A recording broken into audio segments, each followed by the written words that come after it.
মাথা উঁচু করেন, মাথা নিচু করলেই ঘুম আসবে। বাংলাদেশের জমিনের সঙ্গে ফিলিস্তিনের জমিনের সম্পর্ক কি, আর ফিলিস্তিনের জমিনের সঙ্গে পুরো পৃথিবীর জমিনের সম্পর্কটা কি জানলে কেমন হয়?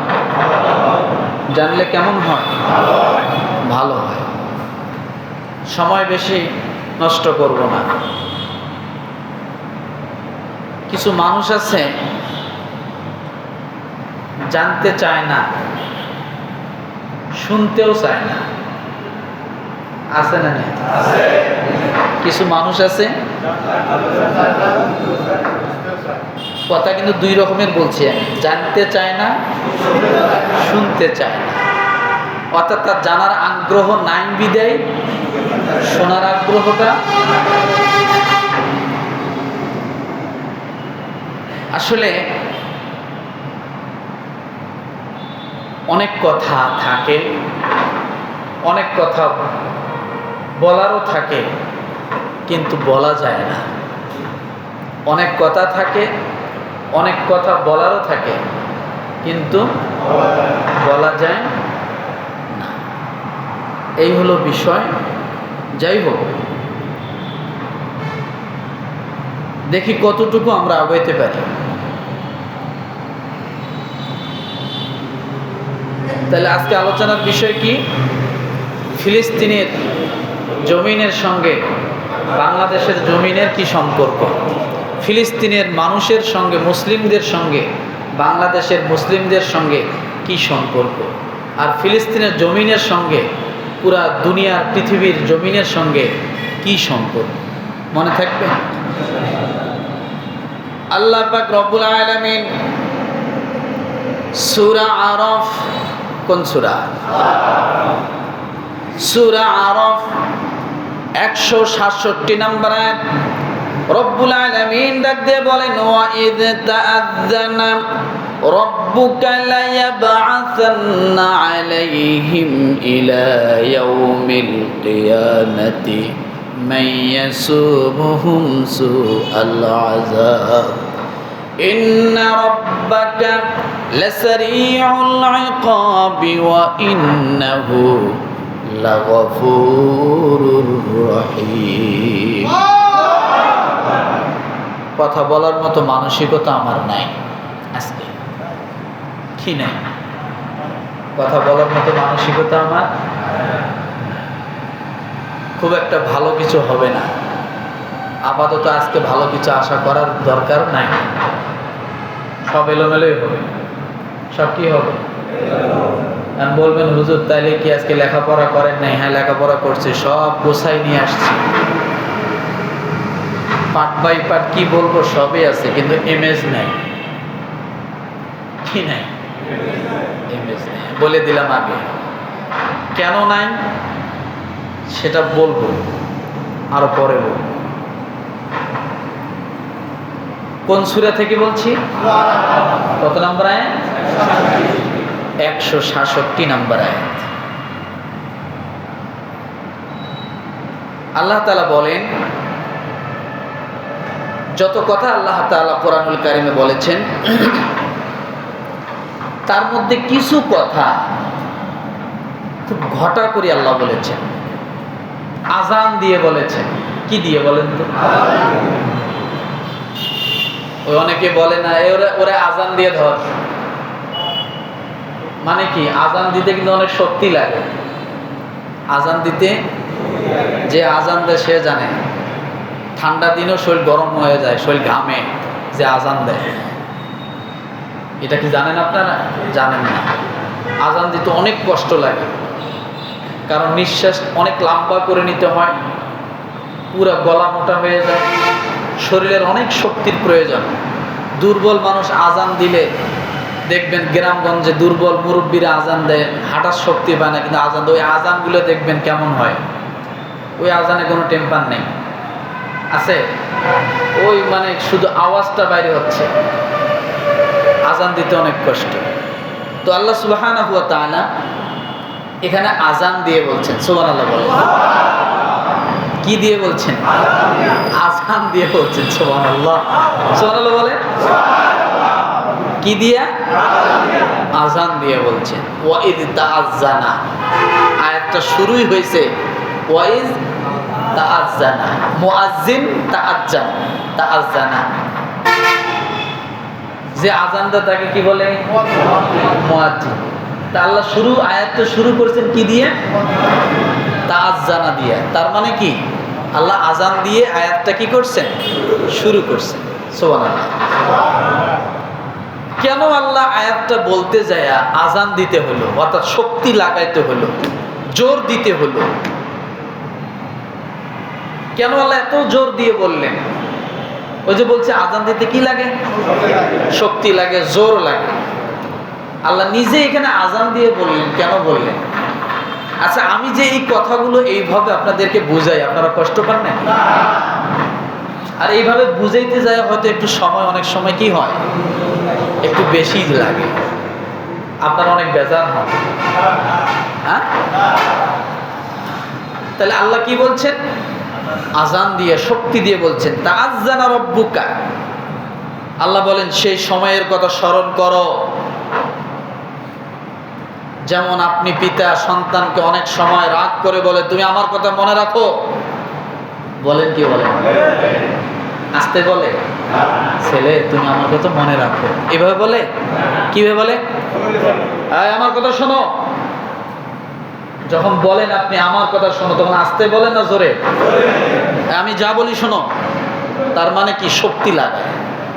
আল্লাহ বলেন সেই সময়ের কথা স্মরণ করো, তার মানে তাগিদ দিয়ে বলছেন। এখানে কসমের ব্যাখ্যা আসছে, যে আল্লাহ কসম করে বলছেন। সুবহানাল্লাহ। কি করে বলছেন? কসম করে বলছেন, আমার কথা তোমরা স্মরণ করো যখন তোমার প্রতিপালক ঘোষণা করলেন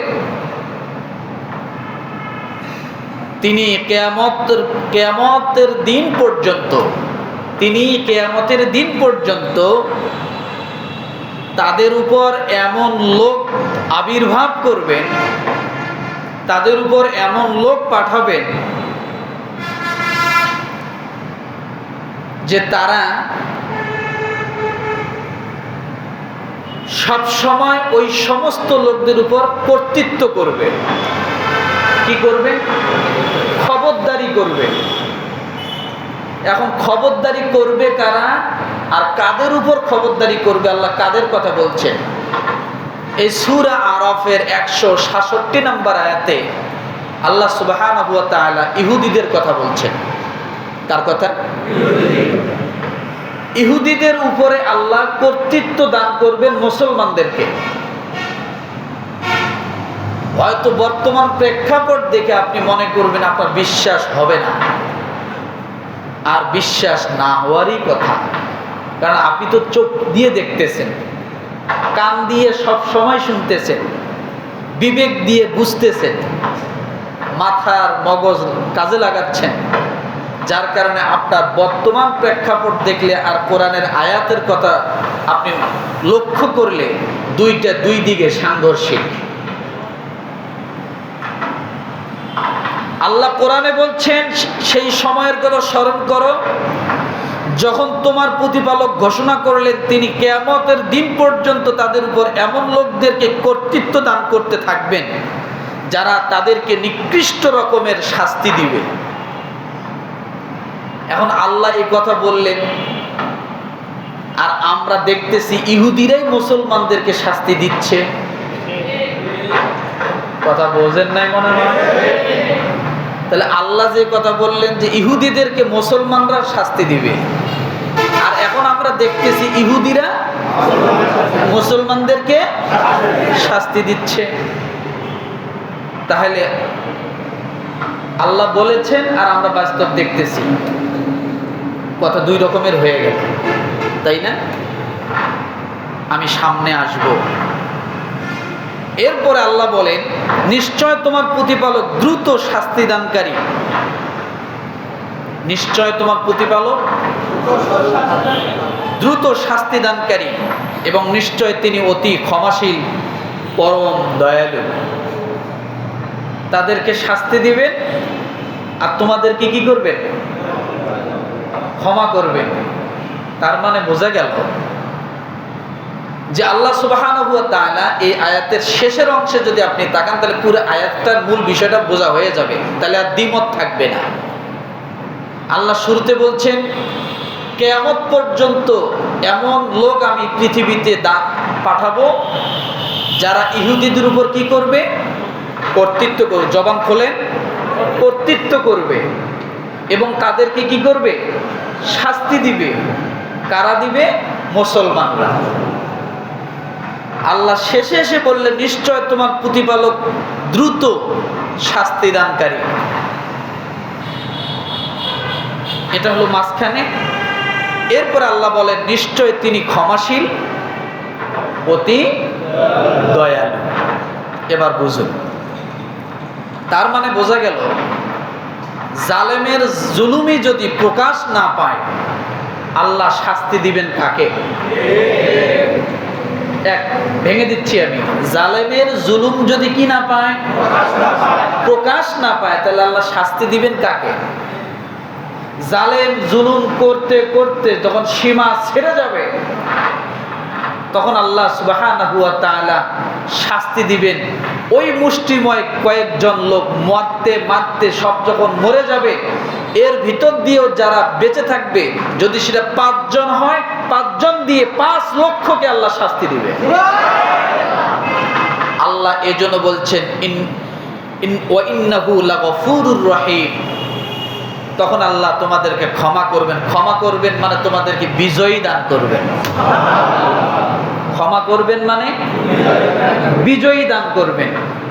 তার মানে বোঝা যাচ্ছে যে আল্লাহ সুবহানাহু ওয়া তাআলা শুরুতে যে কথা বলেছেন আর শেষে এসে আল্লাহ সুবহানাহু ওয়া তাআলা যে কথা বললেন, আল্লাহ নিজেই তার কথাটা ব্যাখ্যা করে দিয়েছেন। কথাটা কি বুঝতে পারছি? এক, কোন সূরা? কত নম্বর আয়াত? তার মানে বোঝা গেল কিয়ামত পর্যন্ত এরা কি হবে? ইহুদিরা কি হবে? লাঞ্ছিত হবে। কেবল শুরু, এখন মধ্যম পন্থায় আছে। কারণ এই যুদ্ধটা কিসের জন্য, এটা আগে বোঝেন। এই যে যুদ্ধ চলছে গাজা উপত্যকায়, এই যুদ্ধটা কেন চলছে? এই যুদ্ধ এখন থেকে না, এই যুদ্ধ দুনিয়া সৃষ্টির লগ্নর পর থেকে, মানব জাতি যখন দুনিয়ার জমিনে আসছে তারপর থেকে যুদ্ধ চলে আসতেছে। যুদ্ধ চলতেই থাকবে। যুদ্ধ কি হবে? কথা বলেন, চলতেই থাকবে। এখন এই যুদ্ধটা কেন? যুদ্ধটা এই জন্য,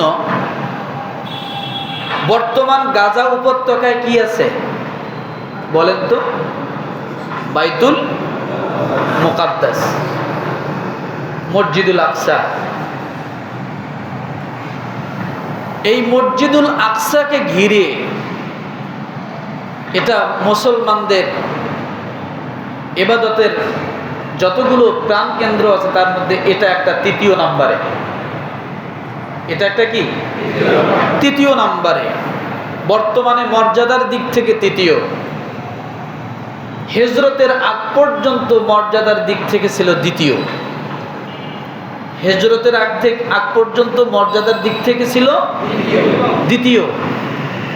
হিজরতের পরে মর্যাদার দিক থেকে হয়ে গেছে 3য়। এখন কথা হলো, যুদ্ধ করতেছে কারা?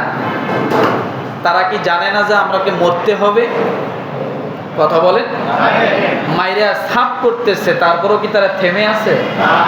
ঘর বাড়ি কিচ্ছু নাই, পুরা মরুভূমির মতো হয়ে গেছে গাজা উপত্যকায়, তারপরও কিন্তু তারা থেমে নাই। তাহলে তারা টাকা পাইয়ে যুদ্ধ করতেছে?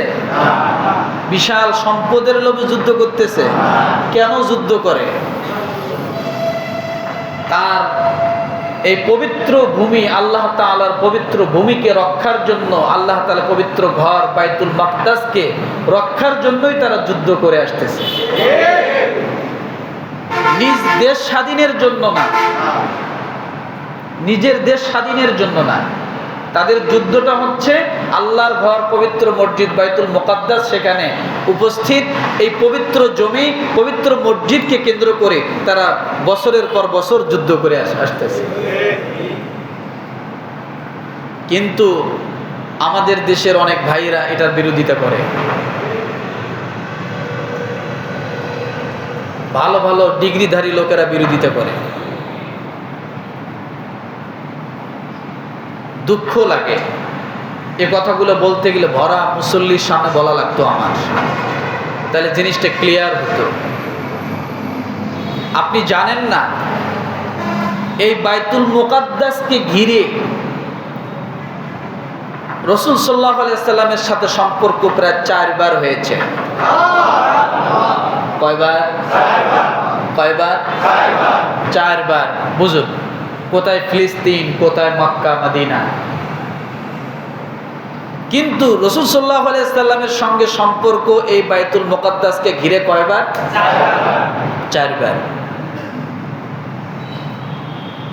প্রথম যখন এই বাইতুল মুকাদ্দাস মসজিদকে ঘিরে যখন রাসূলের সাথে সম্পর্কটা কেমন ছিল দেখেন, আমি ভেঙে ভেঙে বলছি।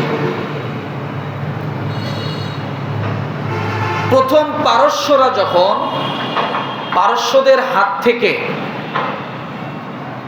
বাইতুল মুকাদ্দাসকে দখল করে নেয় অগ্নিপূজকরা, মুশরিকরা।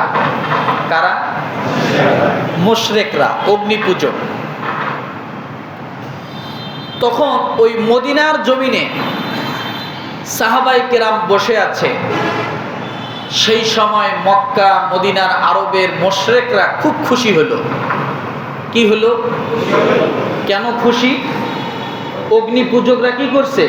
পারস্যদের কাছ থেকে বাইতুল মুকাদ্দাসকে দখলে নিয়ে নিজেদের শয়তানি যখন বাইতুল মুকাদ্দাসে ঢোকানোর জন্য তারা সমস্ত পথ প্রশস্ত হয়ে গেল, তখন তারা কি করলো? মক্কার মুশরিকরা কি খুশি না বেজার? কেন?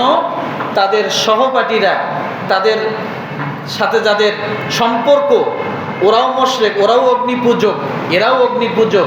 অগ্নিপূজকদের হাতে যখন বাইতুল মুকাদ্দাস চলে গেল, তখন কাফের মুশরিকরা, মক্কার সেই অগ্নিপূজকরা, মুশরিকরা খুব খুশি হলো।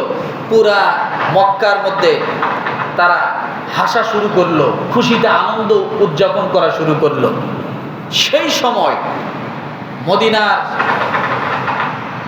সাহাবায়ে কেরাম মনক্ষুণ্ণ হয়ে, কষ্ট পেয়ে তারা চুপ করে রাসূলের সামনে মাথা নিচু করে বসে থাকলো, মনে কষ্ট নিয়ে। আচ্ছা বলেন, এই জেরুজালেমের মধ্যে অগ্নিপূজকরা বাইতুল মুকাদ্দাস দখল করে, অথচ আরবের মক্কা মদিনার মুশরিকরা কি হয়? আর মুসলমানরা কি হয়? কথা বলে না? মুসলমানরা কষ্ট পায়, রাসূলের সামনে এসে চোখের পানি ফেলায়। কিছুদিন পরে আবার এই অগ্নিপূজকদের কাছ থেকে আবার যুদ্ধ করে যখন বাইতুল মুকাদ্দাসকে উদ্ধার করে খ্রিস্টানরা। কারা? কথা বলেন, জোরে বলেন। বাইতুল মুকাদ্দাসকে উদ্ধার করে খ্রিস্টানরা। কাদের কাছ থেকে উদ্ধার করলো? ইহুদিদের কাছ থেকে, অগ্নিপূজকদের কাছ থেকে। অগ্নিপূজকদের কাছ থেকে উদ্ধার করলো। যখন এই মদিনার সাহাবায়ে কেরাম যখন শুনলেন যে খ্রিস্টানরা বাইতুল মুকাদ্দাসকে উদ্ধার করেছে, তখন রাসূল সাল্লাল্লাহু আলাইহি সাল্লাম সহ সমস্ত সাহাবায়ে কেরাম খুশিতে আত্মহারা হয়ে গেলেন। কি হয়ে গেলেন? প্রথম কি পেয়েছিলেন? কারা নেওয়াতে? মুশরিকরা নেওয়াতে। এখন খুশি হলেন কারা নেওয়াতে? খ্রিস্টানরা, কারণ তারা আহলে কিতাব। তারা কি? কারণ তারা মুশরিকদের মতো এত কঠোর ছিল না, কঠোর ছিল কিন্তু এত ছিল না। তখন রাসূল সাল্লাল্লাহু আলাইহি সাল্লাম এবং সাহাবায়ে কেরাম খুশি হলেন। যে কথা আল্লাহ সুবহানাহু ওয়া তাআলা সূরা রুমের মধ্যে বলেছেন, গুলিবাতির রুম ফি আদনাল আরদি ওয়া হুম মিন বাদি গলাবিহিম সায়াগলিবুন। সূরা রুমের 2 নম্বর আয়াত, প্রথম আলিফ লাম মিম, গুলিবাতির রুম। এই গুলিবাতির রুম সম্পর্কে আল্লাহ তাআলা তখন রসুলকে জানায় দিলেন। রসুল খুশি হয়ে গেলেন, সুবহানাল্লাহ বলে। কি হয়ে গেলেন? খুশি হয়ে গেলেন।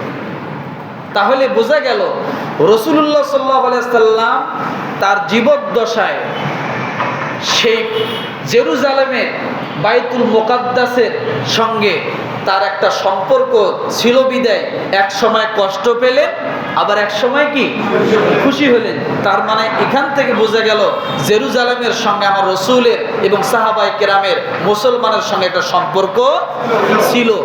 যখন হাতছাড়া হয়ে যায় কষ্ট পায়, যখন আবার হাতের মধ্যে চলে আসে তখন কি হয়? খুশি হয়, যদিও হাজার হাজার মাইল দূরে। তাহলে বোঝা গেল রাসূলুল্লাহ সাল্লাল্লাহু আলাইহি ওয়াসাল্লামের সাথে বাইতুল মুকাদ্দাসের কি আছে?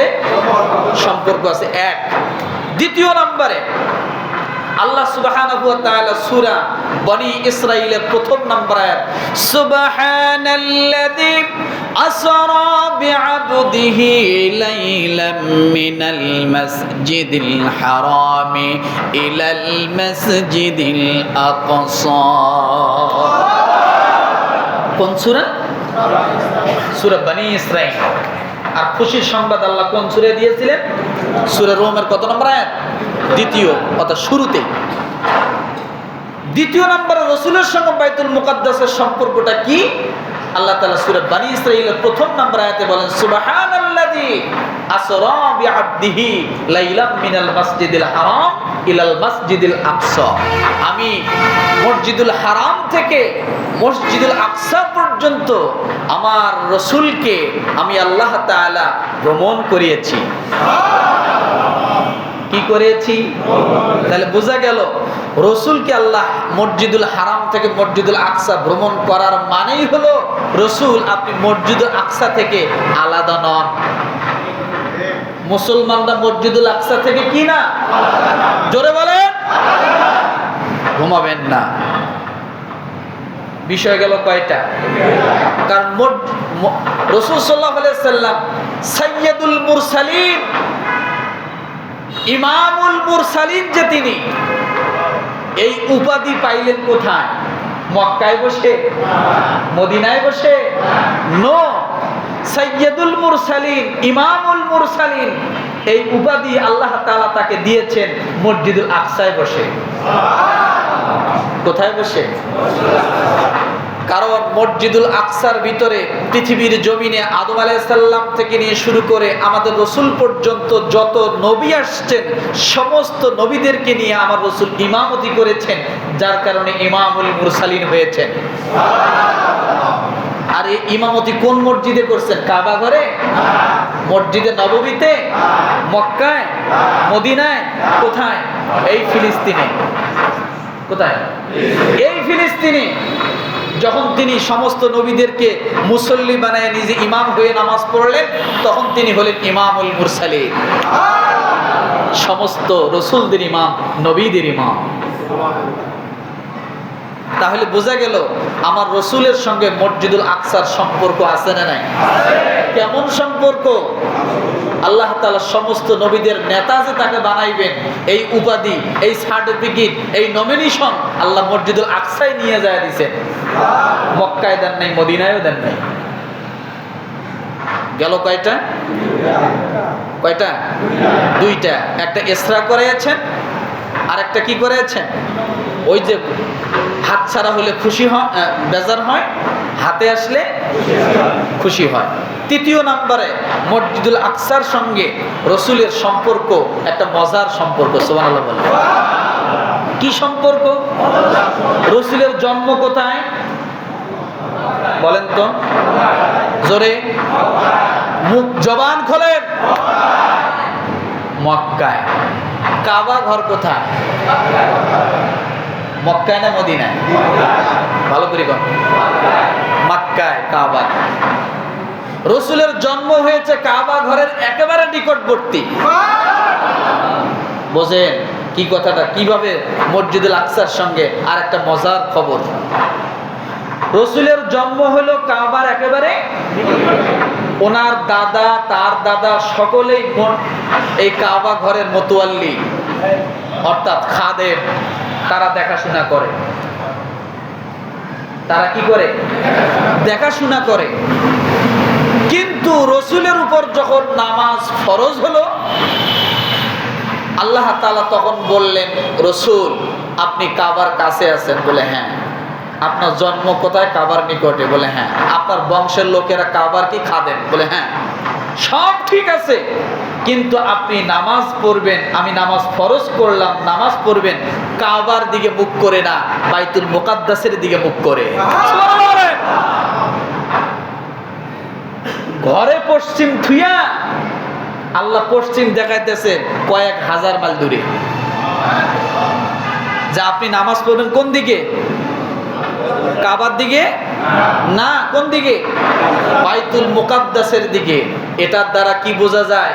যে এই মুসলমানের সম্পর্ক শুধু কাবার সঙ্গে না, তামাম পৃথিবীর সমস্ত মুসলমানের সম্পর্ক, উম্মতি মুহাম্মাদীর সম্পর্ক বাইতুল মুকাদ্দাসের সাথেও। যার কারণে কাবা ঘর ডাইনে বামে রেখে, কাবা ঘরকে কাছে রেখে আল্লাহ নামাজ পড়তে বললেন কোন দিক মুখ করে? এই ফিলিস্তিনের দিকে মুখ করে, যে আপনি ওই দিক ফিরে নামাজ পড়েন। চিন্তা করা যায়? তাহলে বোঝা গেল রসুলের সঙ্গে একটা গভীর সম্পর্ক ছিল বাইতুল মুকাদ্দাস, ফিলিস্তিনের মানুষের সঙ্গে বাইতুল মুকাদ্দাসের সাথে, তাই না? তারপরে এই 17 মাস পর্যন্ত, মাঝখানে কয়েকদিন হিজরতের কারণে কয়েক মাস ব্যতীত, এবার আছে 17 মাস ধরে, 17 মাস পর্যন্ত রসুল নামাজ পড়েছেন কোন দিকে করে? বাইতুল মুকাদ্দাসে। এবং মদিনার মধ্যে যায়া প্রথম যে মসজিদ রসুল নির্মাণ করেন সেটাও বাইতুল মুকাদ্দাসের দিকে মুখ করা ছিল, কিবলা কাবার দিকে না, কোন দিকে? বাইতুল মুকাদ্দাসের দিকে।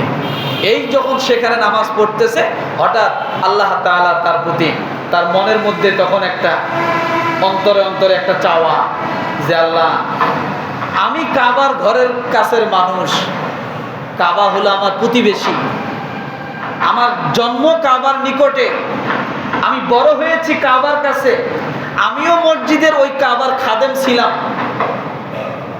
মনে নাই রসুলের ওই হাদিস আপনারা শোনেন নাই, যে পাথরকে বহন করার জন্য রসুলকে তারা নিয়োগ দিয়েছিল, যে কাবা ঘরের মধ্যে যে পাথরটা আছে চুম্বন করার জন্য রসুল নিজে সংস্কার করছিলেন। সাথে তাকে লুঙ্গি উঠাইতে বলছিলেন, তখন তিনি যখন লুঙ্গি উঠাবে এরকম চিন্তাধারা যখন আনবেন, আনার আগে আল্লাহ তাকে বেহুশ করে দিয়েছেন। তার মানে বোঝা গেল তিনি মায়ের পেট থেকে জন্মগ্রহণ করার পর থেকে, বুঝ হওয়ার থেকে নিয়ে তিনি কাবার সাথে একটা তার সম্পর্ক ছিল। থাকার পরেও আল্লাহ তাআলা তার কেবলা কোন দিক করে দিলেন? বাইতুল মুকাদ্দাসের দিকে। নামাজ কোন দিক পড়তে বললেন? বাইতুল মুকাদ্দাসের দিকে। তার মানে বোঝা গেল বাইতুল মুকাদ্দাসের সাথে উম্মতি মুহাম্মাদি পৃথিবীর যেখানেই থাকুক না কেন তাদের সাথেও সম্পর্ক রয়েছে। নাম্বার 4, আবু সুফিয়ান রাদিয়াল্লাহু তাআলা আনহু, পরে তিনি ইসলাম গ্রহণ করেছেন, প্রথম কাফের ছিলেন। এই আবু সুফিয়ান হুদাইবিয়ার সন্ধির সময় রাসূল সাল্লাল্লাহু আলাইহি ওয়াসাল্লাম আবু সুফিয়ানকে বললেন যে এখন আমি ইসলামের দাওয়াত দিব, আমি মক্কা মদিনায় ইসলামের দাওয়াত দেই, আপনি জেরুজালেমের মধ্যে ফিলিস্তিনে যান, ব্যবসার কাজে চলে যান, ব্যবসার মাধ্যমে আপনিও দাওয়াত দিবেন। সুবহানাল্লাহ বলেন। তাহলে আপনার দাওয়াতও হবে, ব্যবসাও হবে। তিনি বড় ব্যবসায়ী ছিলেন আবু সুফিয়ান। যখন আবু সুফিয়ান ব্যবসার জন্য জেরুজালেমে গেলেন, 4 নম্বর সম্পর্কটা রসুলের সাথে কেমন আমি বলছি। যখন তিনি ব্যবসার জন্য গেলেন, ওই সময় হেরাক্লিয়াস, সেই ফিলিস্তিনের সেই জেরুজালেমের বাদশা,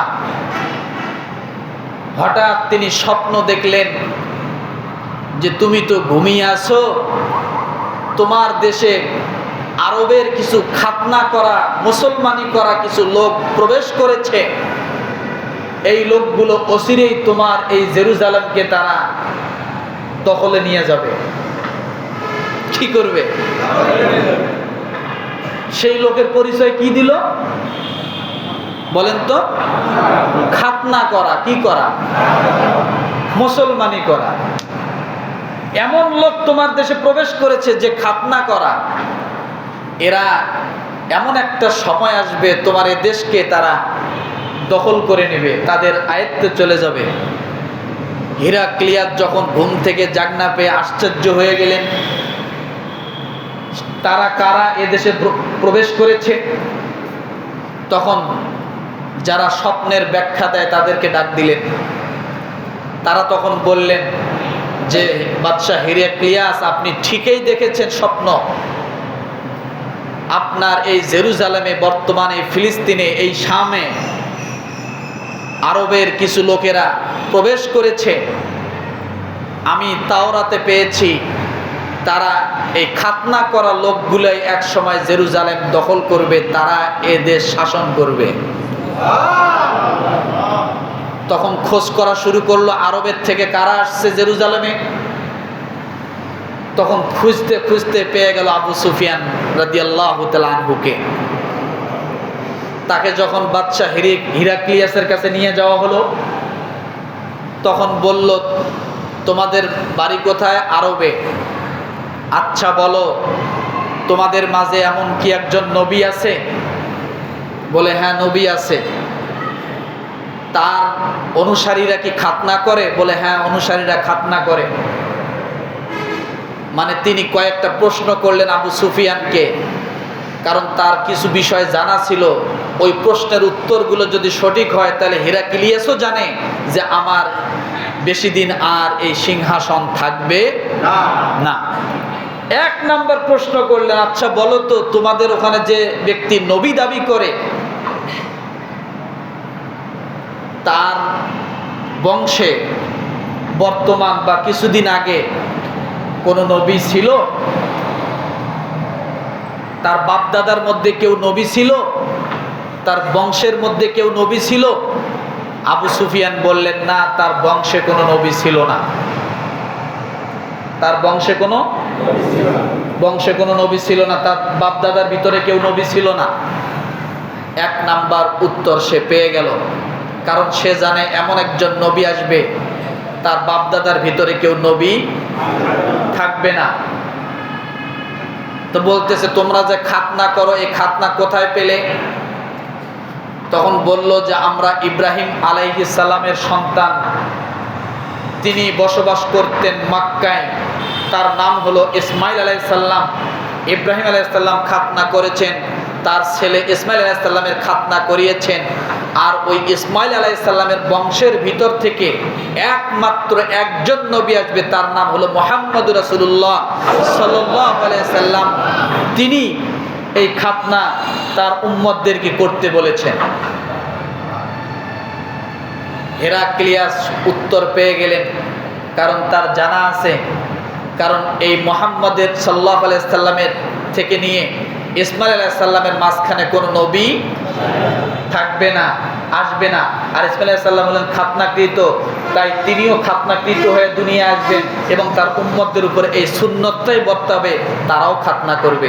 তার মানে বুঝতে বাকি থাকলো না যে মুহাম্মদ সাল্লাল্লাহু আলাইহি সাল্লাম সত্যিকার একজন নবী, যে নবীর অপেক্ষায় হিরাক্লিয়াস ছিল। তখন বললেন, আমি বুঝতে পেরেছি তোমাদের নবী মুহাম্মদ সাল্লাল্লাহু আলাইহি সাল্লাম, আমার আর বুঝতে বাকি থাকলো না। তবে আমি এতটুকু জানি যে এই জেরুজালেম আর আমাদের হাতে বেশি দিন থাকবে না, মুহাম্মদের অনুসারীদের হাতেই চলে যাবে। তাহলে বোঝা গেল চতুর্থ নাম্বার মসজিদুল আকসা থেকে যেটা বুঝতে পারি, রাসূল সাল্লাল্লাহু আলাইহি ওয়াসাল্লামের সঙ্গে ভবিষ্যৎবাণীও তাওরাতের মধ্যে, ইনজিলের মধ্যে তারা আগেই পেয়েছিল যে তার সঙ্গে মসজিদুল আকসার একটা কি হবে, সম্পর্ক থাকবে। এরপরে পঞ্চম নাম্বার, আপনি খেয়াল করে দেখবেন মোতার যুদ্ধ হয়েছিল রসুলের উপস্থিতিতে। এই মোতার যুদ্ধ এই মসজিদুল আকসাকে কেন্দ্র করেই হয়েছিল। তবুকের যুদ্ধ রাসূল সাল্লাল্লাহু আলাইহি ওয়াসাল্লামের জীবদ্দশায়, এটাও মসজিদুল আকসাকে কেন্দ্র করে হয়েছিল। আপনি গুগল সার্চ দিলে দেখবেন এই মসজিদুল আকসার থেকে মাত্র 100 কিলো কাছাকাছি জায়গায় এই তাবুকের যুদ্ধ হয়েছে। তার মানে বোঝা গেল এই যুদ্ধ জেরুজালেমে হয়েছে, ফিলিস্তিনের মাঝে হয়েছে। এই ছিল রাসূল সাল্লাল্লাহু আলাইহি ওয়াসাল্লামের সাথে মসজিদুল আকসার সম্পর্ক। এরপরে ইয়ারমুকের যুদ্ধ, এই যুদ্ধ শুরু হলো হযরত আবু বকর সিদ্দিক রাদিয়াল্লাহু তাআলা আনহুর আমলে। যুদ্ধটা কি নিয়ে লাগলো? তারা যাকাত দিতে অস্বীকার করলো জেরুজালেমের লোকগুলো। তখন আবু বকর সিদ্দিক রাদিয়াল্লাহু তাআলা আনহু যাকাত আদায়ের জন্য বল প্রয়োগ করে যুদ্ধ পরিচালিত করলো। ওই যুদ্ধ করার ক্ষেত্রে যে আবু বকর সিদ্দিক রাদিয়াল্লাহু তাআলা আনহু তার সময় শেষ হয়ে গেল। এরপরে আসলো কে বলেন তো? উমর রাদিয়াল্লাহু তাআলা আনহু। উমর রাদিয়াল্লাহু তাআলা আনহু যখন আসলেন, আসার পরে তখন 12,000 সৈন্য সাহাবায়ে কেরামকে নিয়ে 3 লক্ষ সেই জেরুজালেমের কাফের সৈন্যদের বিরুদ্ধে যুদ্ধ পাঠিয়ে দিলেন। কিন্তু আবু বকর সিদ্দিক রাদিয়াল্লাহু তাআলা আনহুর সময় এই 12,000 সৈন্যের সেনাপতি ছিলেন খালিদ বিন ওয়ালিদ। কি নামটা? কি খালিদ বিন ওয়ালিদ। কিন্তু উমর রাদিয়াল্লাহু তাআলা আনহু যখন তার শাসন আমলে আসলো, তিনি সেনাপতি চেঞ্জ করে দিলেন। তিনি উবাইদুল্লাহ বিন জাররাহ ওনাকে দিলেন। উনি যখন যুদ্ধ পরিচালনা করতেছেন 12,000 সৈন্য নিয়ে 3 লক্ষর বিরুদ্ধে, ওদিকে কয় লক্ষ, এদিকে কত, 12,000। যুদ্ধ করতে করতে যখন কোনো কাজে আসতেছে না, তখন ইবনুল জাররাহ তিনি একটা চিঠি লিখলেন উমর রাদিয়াল্লাহু তাআলা আনহুর কাছে যে খলিফাতুল মুসলিমিন, এই মুহূর্তে তারা 3 লক্ষ সৈন্যবাহিনী, আমরা হলাম 12,000। বোঝেন, এখন এই যে শুধু কম তা না, তখনও কম ছিল। তারা হলো 3 লক্ষ, আমরা হলাম 12,000। আপনি আরো কিছু সৈন্য আমাদের জন্য পাঠান, তাছাড়া আমরা হয়তো বিজয় লাভ করতে পারবো না। উমর রাদিয়াল্লাহু তাআলা আনহু ওই চিঠির পিছনে লিখে দিলেন যে যুদ্ধে জয়ী হওয়ার জন্য অনেক সৈন্য লাগবে, এটা কোনো শর্ত নয়। এটা কোনো যুদ্ধে জয়ী হওয়ার জন্য অনেক সৈন্য লাগবে, এটা কোনো শর্ত নয়। আমি একজন সৈন্যকে আর পাঠাবো না, 12,000 দিয়েই তোমাদেরকে যুদ্ধ করতে হবে। চিঠি যখন পাইলেন, তখন খালিদ ইবনে ওয়ালিদকে ডাক দিয়ে বললেন যে ভাই, আমাকে একটা পরামর্শ দাও, এখন আমি কি করতে পারি। এই খালিদ ইবনে ওয়ালিদ রাদিয়াল্লাহু তাআলা আনহু তিনি বললেন, উবাইদুল্লাহ বিন জাররাহকে বললেন, আপনি আমাকে একটু আমার কথা শুনবেন, আমি একটা কথা আপনাকে বলবো। বলে কি বলেন? আমাকে 1 দিনের জন্য এই সৈন্যবাহিনীর সেনাপতি আপনি বানাইতে পারেন? সুবহানাল্লাহ বলেন। কয় দিনের জন্য? 1 দিনের জন্য আপনি আমাকে দায়িত্বটা দিতে পারেন? তখন বললেন, হ্যাঁ আমি দিলাম। তখন এই খালিদ বিন ওয়ালিদ রাদিয়াল্লাহু তাআলা আনহু যখন দায়িত্ব পাইলেন, এই যে শুরু হয়ে গেল, 1 দিনের জন্য চাইছেন। তার অবস্থা দেখে, তার মেধা দেখে, তার কৌশল দেখে উবাইদুল্লাহ বিন জাররাহ 1 দিন না 6 দিন পর্যন্ত খালিদ ইবনে ওয়ালিদকে সেনাবাহিনীর প্রধান বানিয়ে দিয়ে যুদ্ধ চালাইছেন। যুদ্ধ করতে করতে 3 লক্ষ কপুকায়ত হয়ে গেছে। শেষ ফিনিশিং 4,000, এই 12,000-এর মধ্যে 4,000 সৈন্য ছিল। একবারে বাইতুল মুকাদ্দাস বিজয় করে এরপর বাইতুল মুকাদ্দাসের ভিতরে ঢুকে গেছে। আছে কত? ওদিকে সব কি পলাইছে, সাপ পুরা বিজয় লাভ করলো। এরপরে বাইতুল মুকাদ্দাসে যখন ঢুকলেন, ঢুকে দেখে বাইতুল মুকাদ্দাসের চাবি ওই ইহুদির হাতেই রয়েছে।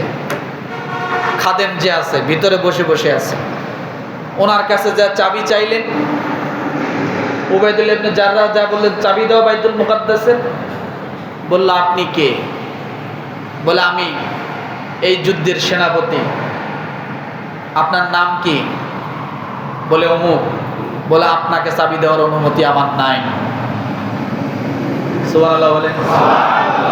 আপনাকে চাবি দেওয়ার অনুমতি আমি এ পর্যন্ত আমার অভিজ্ঞতায় নাই, আমার জ্ঞানে নাই।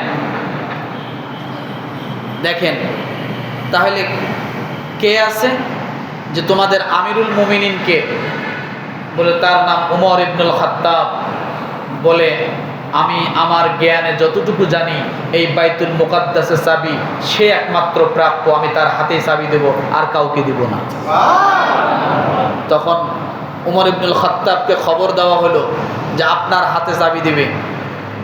ওমর ইবনুল খাত্তাব আসলেন। ওই যে শুনেছিলেন যে এক সময় গোলাম উটের পিঠে আর ওমর রাদিয়াল্লাহু আনহু উটের রশি টান দেয়, এটা কি শুনছেন আপনারা? এই ঘটনার সাথে জড়িত। তিনি যখন বাইতুল মুকাদ্দাসের নিকটে আসলেন, তখন সাহাবায়ে কেরাম সব জমায়েত হলেন। তখন ওই মসজিদুল আকসার সেই ইহুদি খাদেম মসজিদের ভিতর থেকে এসে ওমর ইবনুল খাত্তাব রাদিয়াল্লাহু আনহুর পা থেকে মাথা পর্যন্ত দেখে বললেন, হ্যাঁ আপনি ব্যক্তি, আপনি চাবি পাওয়ার উপযুক্ত, আমি আপনার বিষয়ে জানি, এই আপনি চাবি নেন। তখন বলা হলো, তুমি জানলে কি করে? আর চাবি উমরের হাতে দিতে হবে, এটা কোথার থেকে জানলে? তখন বলেছে যে আমি তাওরাতের মধ্যে ভবিষ্যৎবাণী জেনেছি যে আপনার হাতে বাইতুল মুকাদ্দাসের চাবি যাবে, তাই আমি আপনাকে ছাড়া অন্য কাউকে চাবির আমানত আমি দিতে পারি না, আপনাকে দিয়ে দিলাম। তো কথা হলো, যুগ যুগ ধরে এই বাইতুল মুকাদ্দাস মুসলমানদের। কাদের বলেন তো? কাদের? যতটুকু জানলেন বাইতুল মুকাদ্দাস কাদের? মুসলমানদের। কিন্তু সাময়িক সময় যা দেখতেছেন, এটা দুনিয়া প্রায় শেষ প্রান্তে এসে গেছে বিদায়, এগুলো হচ্ছে এইভাবেই হবে, কিন্তু বিজয় মুসলমানদেরই হবে নিশ্চিত ইনশাআল্লাহ। পাকিস্তান বাহিনী যদি এদেশে 30 লক্ষ মানুষকে শহীদ করে মনে করত যে দেশের সব মানুষ শেষ করে ফেলছে, তাহলে ভুল চিন্তাধারা ছিল। ভুল চিন্তাধারা ছিল না? 9 মাস যুদ্ধ করার পরে এদেশ কি হয়েছে?